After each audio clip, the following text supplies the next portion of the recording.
One man made $1 billion in a single day. Not by building a company, not by inventing anything, just by making one bet against an entire country. And the crazy part? He won. Before we get to the man, we need to understand the trap. Imagine your country's money, let's call it the pound, is like a rubber band. Normally, it stretches and shrinks depending on how strong or weak your economy is. That's totally normal. But in 1990, Britain decided to lock that rubber band in place. They joined something called the Exchange Rate Mechanism, the ERM. Basically, Britain made a promise. Our pound will always be worth at least 2.778 German marks, no matter what. Why would they do that? Because it sounded stable. Responsible, like a grown-up thing to do. But here's the problem. By 1992, Britain's economy was in bad shape. People were losing jobs. Businesses were struggling. The housing market was tanking. To fix all of this, Britain needed to lower interest rates. Cheaper borrowing means more spending, more growth, more jobs.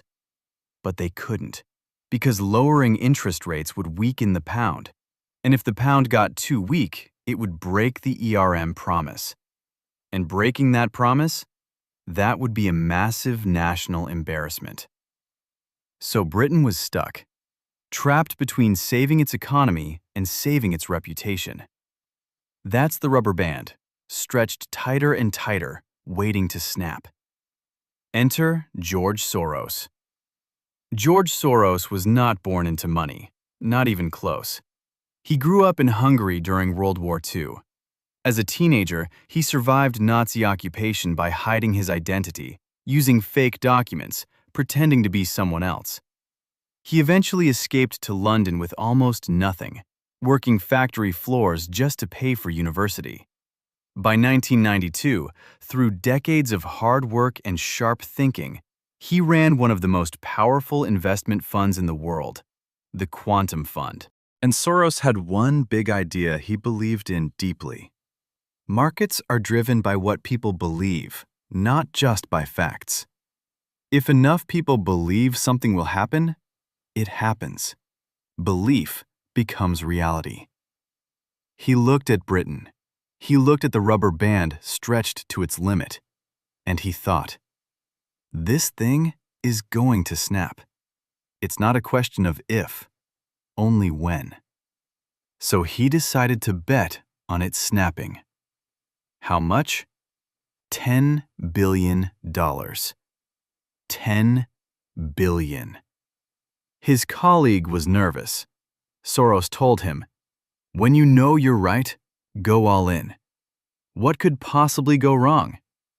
Spoiler, everything. For Britain. Here's how Soros made his bet. In simple terms, he borrowed a huge pile of British pounds from banks. Then he immediately sold all those pounds for German marks. His plan? Wait for the pound to collapse. Then buy the pounds back at the cheaper price. Return them to the banks. Keep the difference as profit.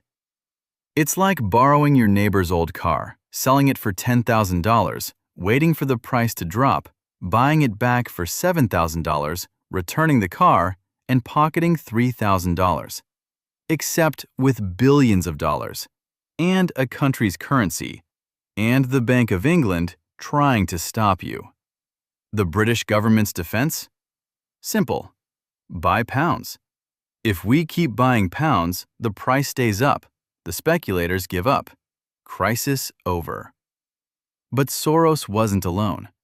Once other traders and banks saw what was happening, they piled in too. Everyone was selling pounds. The Bank of England was buying. But for every pound they bought, 10 more were being sold. It was like trying to bail out a sinking ship with a teacup. September 16, 1992. A Wednesday that Britain would never forget. By morning, the pressure is enormous. The Bank of England is spending billions, literally billions of dollars per hour, trying to keep the pound afloat. It's not working. At 11 a.m., the government panics. They announce, "We're raising interest rates from 10% to 12%. Right now. Emergency." Think about what that means for regular people. If you have a mortgage, your monthly payment just got bigger. If you run a business and borrowed money, your costs just jumped. The government was willing to hurt millions of ordinary people to save a number on a chart. The pound barely moved. At 2 p.m., they raise rates again to 15%. 15%.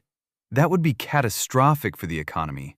Mortgages would become unaffordable. Businesses would shut down. The cure was worse than the disease.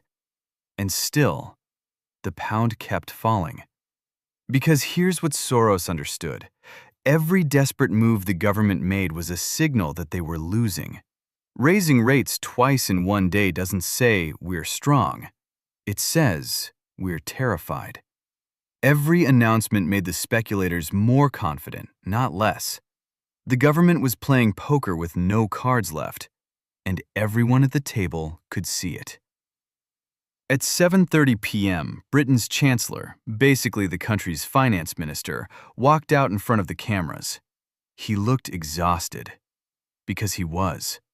He announced, "Britain is leaving the ERM, immediately. The pound will no longer be pegged. We're done." In one day, the British government had spent $27 billion in emergency reserves, money set aside for national crises, trying to hold the line. Gone. All of it. In 8 hours. The pound immediately dropped 15%, right to where the market always said it should be.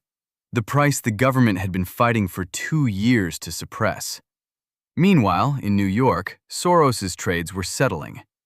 Profit, $1 billion. In one day. One man, one bet. $1 billion. Against an entire government, an entire central bank, and $27 billion of public money. He won. Now here's the part that makes this story complicated. The British families who had been paying sky-high mortgage rates for 2 years, they were victims of a policy designed not to help them, but to protect a political promise. After Black Wednesday, interest rates fell. The economy recovered. Jobs came back. Growth returned. Economists later said Britain's exit from the ERM was actually the start of its 1990s economic boom. The humiliation was the cure. But politically, it was a disaster. The Conservative government never recovered. Their reputation for economic competence destroyed in a single Wednesday afternoon. They lost the next election by a landslide.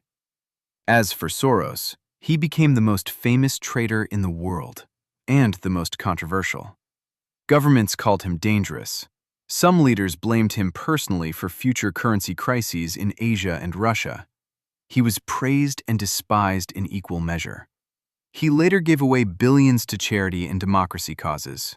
Whether that changes anything about this story, that's up to you.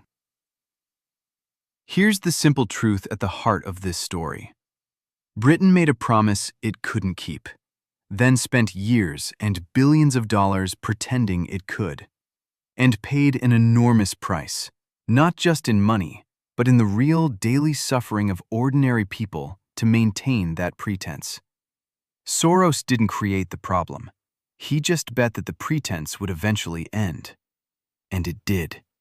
Because it always does. As Soros himself once said, "It's not whether you're right or wrong that's important. It's how much money you make when you're right, and how much you lose when you're wrong." Britain lost $27 billion being wrong.